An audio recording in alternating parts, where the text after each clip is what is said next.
up, Business Freedom Podcast listeners? I want to lay out a framework for dealing with all that's going on right now. What I'm finding with our current members and also with folks that I'm speaking with that are just having challenges right now with operations being limited and just all the fear and uncertainty that is going on out there in the business world and real estate specifically. It boils down to just a handful of things that I want to kind of unpack with you today. And I may go a little deeper on some of these in future podcast episodes. So I'm calling this How to Scale Your Business in the Midst of a Crisis. So the framework I'm going to lay out for you, I'll probably take 3 or 4 podcasts to do this. It's how to scale your business in the midst of a crisis. And it really doesn't matter where you are in your business growth journey. You know, the Great Recession of 2008 was my first year in real estate. That year I did 44 sides, and I decided that the life of a top producing agent, so my first full year in the business, I was top 1% production in my entire market, and it sucked. It sucked so bad, 7 days a week, evenings, obviously weekends, sometimes 8 days a week, sometimes 25 hours a day. I was doing the job of a real estate agent during sort of daylight hours into the evenings. And then I would put my wife and one child at the time to sleep. And then I would go upstairs and I would work on the business, and I would build systems and marketing collateral and just grow the business by working way too many hours in a day and way too many days than anyone should in a week. The good news of all of that is that in 2009, that's the year I hired my first buyer agent. Late in that year, we did 58 sides. I did 54 of them. And then we went on to 118, 178, and 248 sides in 2012. That's probably the last year of the really bad market we had here locally. So that year I did 1 transaction only, and I built the whole thing on the right model with the right cadence with my team based on a really sound business plan. And I want to unpack all of that with you today. I want to talk about creating your future. I want to talk about knowing your numbers, and I want to talk about growing your team. Those are the 3 sort of accelerators, as we call them, as it relates to the scale driver. And that lingo may not mean much when I talk about drivers and accelerators. I just want to put it out there in case I reference back to it. So when I look at my business growth journey and I look at where you might be right now, if you want to grow through this crisis, there absolutely is a way to do it. And it's not all that complicated. So a lot of what I'm seeing right now is consumption. And, you know, even folks that I thought were sort of above the noise are getting bogged down with consuming information that is not from the source. So what I mean by that, they're not consuming data and coming to logical conclusions about what's going to happen in the real estate market and our economy. They're consuming the news and social media and opinions, or lawmakers or politicians, what they're saying is going to happen and the effects that are going to happen, you know, as a result of the moves that our politicians are going to make, or what the news is saying is going on. And that's not the way that I'm operating. I only have a couple sources of data that I track to make sure that I'm making the best decisions I can for my businesses and also my family. And so rather than the fear and just consuming and the irrational behavior that we're seeing in a lot of real estate agents and team leaders, that they don't know what to do right now. So rather than doing that, the public service announcement I want to make is that instead of doing that, you should be creating and leading. And what I mean by that is creating content right now for the folks in your world, and you being the thought leader in terms of even just the mindset issues that folks are having around you, and leading them through how to get on the other side of this thing and be in a better place mentally. It's super critical. And just from a practical standpoint, creating content in your real estate business at a time where folks don't know what is going to happen to the economy or the value of their home. And so you need to step into that void where there's a lot of misinformation that is going on right now, and you need to collect data and make logical decisions about or logical predictions to help support the folks that are looking for expert guidance at a time like this. So I just want to mention that I've done other podcast episodes kind of on fear and how to get through it and routines and all of that and the value of a morning routine and what mine looks like. And you can look at other podcast episodes for that.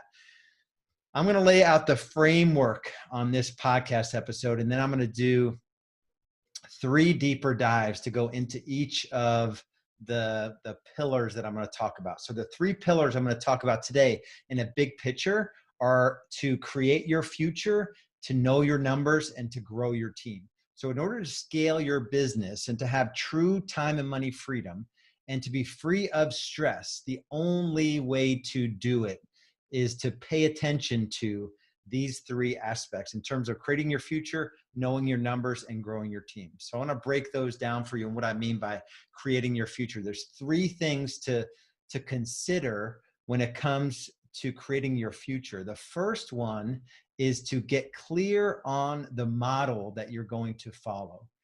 Get clear on the model you're going to follow. There are different models to growing a business. Anything from a brokerage model to a traditional real estate team, which is sort of a loose collection of people, not a whole lot of accountability for expenses or the actions and activities of people. And then there's what we call a high performance real estate team or high performance organization, and what that culture looks like and what that cadence looks like and what the returns on a business like that looks like. So there's implications to choosing the model that you're going to follow to grow your business.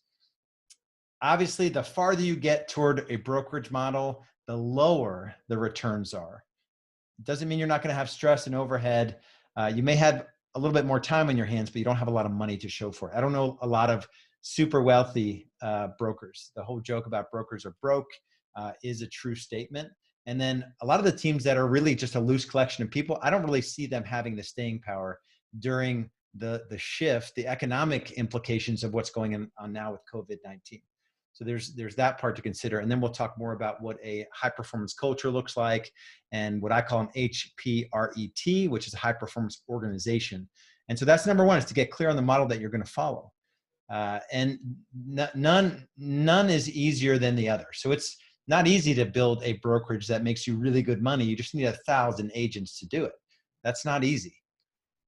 You can be a world-class broker. I think, though, that's a challenging model. That's not where I'm placing my chips. I'm on the other side of this equation.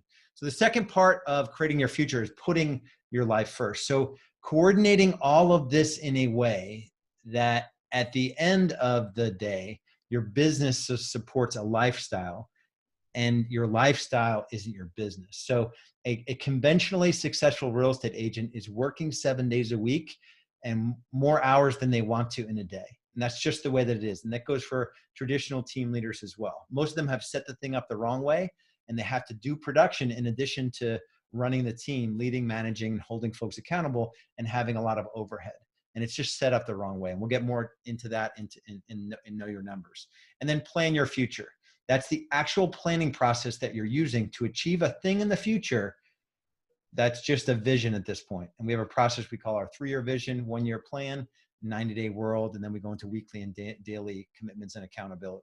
So that's create your future in the 3 aspects there. Second part is to know your numbers. And the first part of this is to determine your economic model. So if you're going to go from, take my example, 58 sides the first year I hired my first buyer agent late in that year. I already had my economic model chosen. I knew exactly what this thing was going to look like when it was fully built out. So the year we did, 2012, we did 248 transactions. 2013 was like 312, and then 2014 was over 400. In the years that we did 248, 312, and 400, I already knew that I was going to be out of production. I had built the economic model for that business back in 2009. Most of the time, almost all of the time, an agent gets busy, hires an administrator, decides they don't want to do buyer sides, makes the wrong splits, the wrong economic model, overspends on marketing, overspends on people, overspends on overhead, and they scale and they don't put themselves in a position where they can actually, limit the amount of effort they put into the business. They're working more hours, making less money, and they're super stressed. So determining your economic model ahead of time is super important. Then the next part are some foundational financial tools.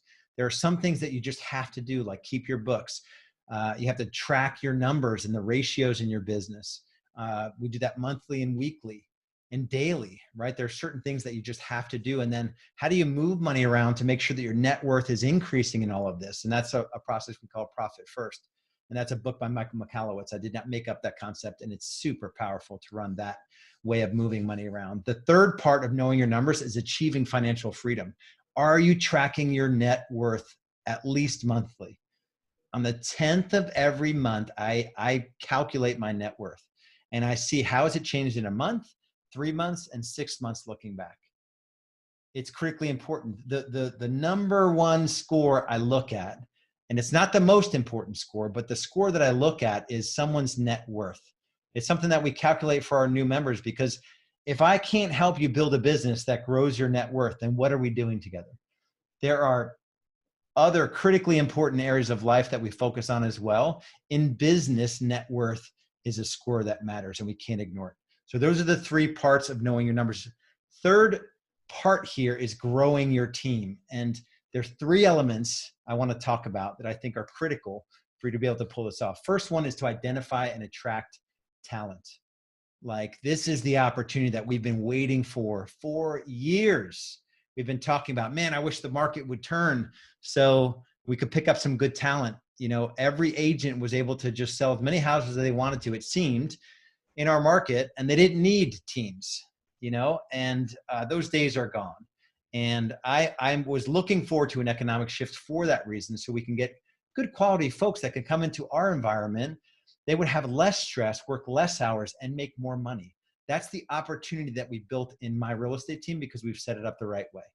The second part of growing your team is to hire and onboard new team members.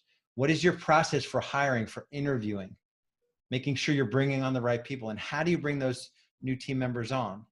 Right? We've got a 90-day onboarding process for folks that come onto our real estate team that make sure they're going to get paid as quickly as possible in real estate. The third part is your sort of day-to-day cadence and culture. How do you make sure the folks on your team are engaged and they're loving the mission that you're on together? And the culture, right? Do you have a culture that's meaningful? Do you guys stand for anything? And how do you help folks on your team achieve? Right? They're choosing to spend, you know, sort of do their business within your team. And how are you making sure that you can add so much value to them and their journey that they'll never leave you and never look anywhere else? That's the mindset we need to have as team leaders. So I know that was a lot. I'm going to break that down in the next 3 podcast episodes. I'm going to go deeper on creating your future. I'm going to go deeper on knowing your numbers. And I'm going to go deeper on growing your team. The challenge is, and I'll leave you with this, if you don't create your future, you will have no direction. You will have no direction. I've had a 3-year plan, a 3-year vision for 6 areas of my life every year for since 2009. So the last 11 years, I've always been looking 3 years out. And I've been breaking down 3-year vision to 1-year plan in 90 days, weekly and daily.